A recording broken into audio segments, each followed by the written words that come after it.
তোমরা শুনে অবাক হয়ে যাবে, এই মুচমুচে মশলাদার করলা 1 মাস সংরক্ষণ করে খেতে পারবে। আর এটা সাইড ডিশ হিসাবে ভাত, রুটি, পরোটা, খিচুড়ি সমস্ত কিছুই একদমই জমজমাট। আজকে তোমাদের সঙ্গে একদমই মুচমুচে করলা ভাজি রেসিপি শেয়ার করব, যেটা বানানো খুবই সহজ। তো এইরকম বড় সাইজের করলা নিতে হবে।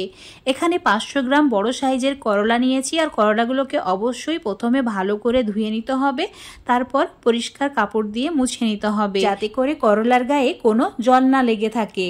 এখন একটা ছুরির সাহায্যে কেটে নিতে হবে, আর একটু বাঁকা করে কেটে নেবে, এতে দেখতে অনেক বেশি লোভনীয় লাগবে। এখন এই যে করলার বীজগুলো আছে সেগুলোকে ফেলে দিচ্ছি, তোমরা চাইলে রেখে দিতেও পারো। তো এখন একটা বড় সাইজের প্লেটের মধ্যে নিয়ে নিয়েছি। এবার তোমাদের দেখিয়ে দিচ্ছি, দেখো করলাগুলো কতটা মোটা রেখেছি।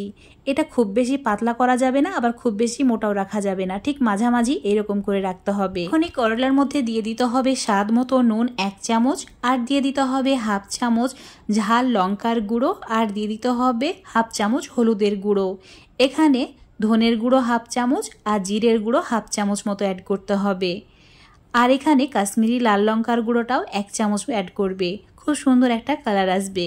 এখন সমস্ত কিছু ভালো করে হাত দিয়ে মাখিয়ে নিতে হবে, তোমরা চাইলে হাতে গ্লাভস পরেও করতে পারো। তো এইভাবে মেখে নেওয়া হয়ে গেছে। এখন এটা ঢাকা দিয়ে 10 মিনিটের জন্য রেস্টে রেখে দিচ্ছি, যাতে করলার যে এক্সট্রা জল আছে সেটা সম্পূর্ণ বেরিয়ে যায়। অবশ্যই এইভাবে 10 মিনিট ঢাকা দিয়ে রাখতেই হবে। দেখতেই পাচ্ছ জলটা সম্পূর্ণ বেরিয়ে গেছে। তো এবার এর মধ্যে দিয়ে দিতে হবে 1/2 চামচ হিং, আর দিয়ে দিতে হবে 1/2 চামচ মতো জোয়ান। আর জোয়ানটাকে অবশ্যই এভাবে ঘষে তারপর অ্যাড করবে, তাও খুব সুন্দর একটা ফ্লেভার অ্যাড হবে। আর দিতে হবে 3 চামচ মতো চালের গুঁড়ো, তার সঙ্গে দিতে হবে 2 চামচ বেসন আর 3 চামচ সুজি।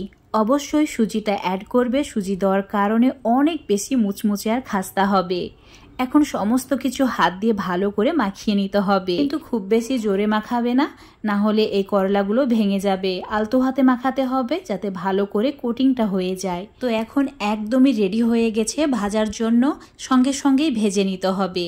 ভাজার জন্য চুলোর উপর একদম তেল হাই ফ্লেমে গরম করে নিয়েছি, আর চুলোর ফ্লেমটা হাই করেই রাখা আছে। তেল খুব ভালো করে গরম করে নিতে হবে।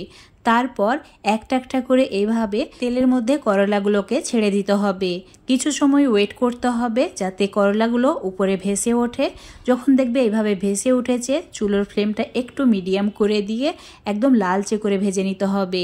একদম ব্রাউন করে ভেজে নেবে, তাহলে এটা অনেক দিন পর্যন্ত সংরক্ষণ করে রেখে দিতে পারবে। একদমই তিতা লাগবে না, খেতে অনেক বেশি ভালো লাগবে। একইভাবে বাকি করলাগুলো ভেজে নিচ্ছি। অবশ্যই চুলোর ফ্লেম হাই রেখে করলাগুলো অ্যাড করবে, না হলে অতিরিক্ত তেল টেনে নেবে আর মুচমুচে হবে না। লো ফ্লেমে একদমই ভাজা যাবে না, হাই ফ্লেমে ভাজতে হবে কিছু সময়, তারপর মিডিয়ামে করে দিতে হবে। দেখতেই পাচ্ছ একদম মুচমুচের খাস্তা হয়েছে, আর খুব সুন্দর একটা কালার চলে এসেছে। এখন তেল ঝরিয়ে প্লেটের মধ্যে তুলে নিচ্ছি। অবশ্যই নিচে কোনো টিস্যু পেপার দেবে, তারপর রাখবে, যাতে এক্সট্রা যে তেলটা আছে সেটা সম্পূর্ণ টেনে নেয়। এখন এই করলা কিছু সময়ের জন্য ঠান্ডা হতে দেব। সম্পূর্ণ ঠান্ডা হয়ে গেলে তারপর যে কোনো এয়ারটাইট কন্টেনারের মধ্যে এটা রেখে 1 মাস পর্যন্ত সংরক্ষণ করা যাবে। 1 মাস এরকম একদম মুচমুচে খাস্তা হয়ে থাকবে, একদমই নষ্ট হবে না। আর যখনই বার করে খাবে দারুণ লাগবে খেতে। দেখতে পাচ্ছ করলা স্লাইসটা কতটা মুচমুচে আর খাস্তা হয়েছে। তো এটা গরম ভাত, রুটি, খিচুড়ি, পরোটা সবের সঙ্গে সাইড ডিশ হিসাবে একদমই ফাটাফাটি লাগে খেতে। ছোট বড় মানে যারা করলা খেতে একদমই পছন্দ করে না, তারাও এটা খাবে স্ন্যাক্সের মতো। তো বন্ধুরা, অবশ্যই এভাবে একবার হলেও মশলা দিয়ে করলা ভাজা করে রেখে দেবে। যদি ভালো লাগে রেসিপিটা লাইক, শেয়ার, কমেন্ট করে দেবে। আর রেসিপিটি যদি ফেসবুক পেজ থেকে দেখো, পেজটাকে ফলো করে নেবে। ইউটিউব থেকে দেখলে চ্যানেলটাকে সাবস্ক্রাইব করে রাখবে আরও এরকম রেসিপিগুলো পাওয়ার জন্য। তো আমি তো এভাবে এয়ারটাইট কন্টেনারের মধ্যে ভরে রেখে দিয়েছি, তোমরাও এভাবে বানিয়ে রেখে দেবে।